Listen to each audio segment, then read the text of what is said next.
for many, not all, but for many, we find it so difficult to actually explain what religious science is without talking about what it's not. Because we ourselves do not engage in the practice of actually speaking anything other than jargon.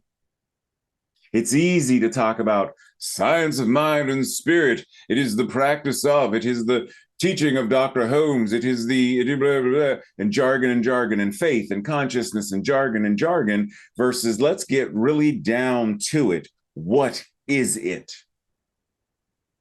And not just what is it in terms of this is how I explain it, but what is it as it shows up as my life that I am living.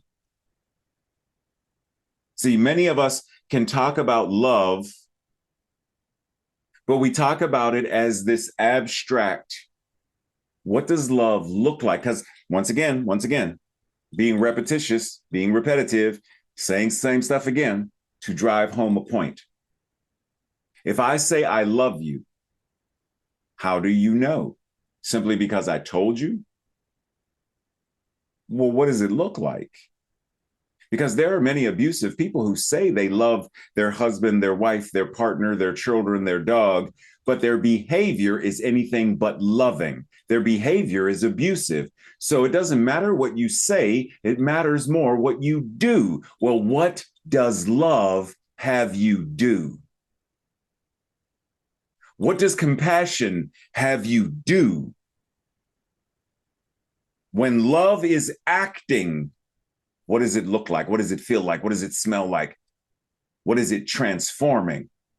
When empathy is acting, what is it teaching? What is it transforming? What is it shifting? And what? When science of mind and spirit is the very embodiment of who and what I am, and it shows up. There's an old samurai, and I may have mentioned this before. There's an old samurai maxim that says the person who has attained mastery of an art reveals it in their every action.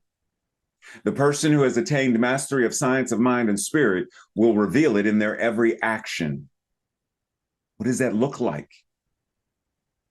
What does that mean? Because otherwise, we're simply addicted to the terms. We're addicted to the jargon, but we're not convicted to the change and transformation.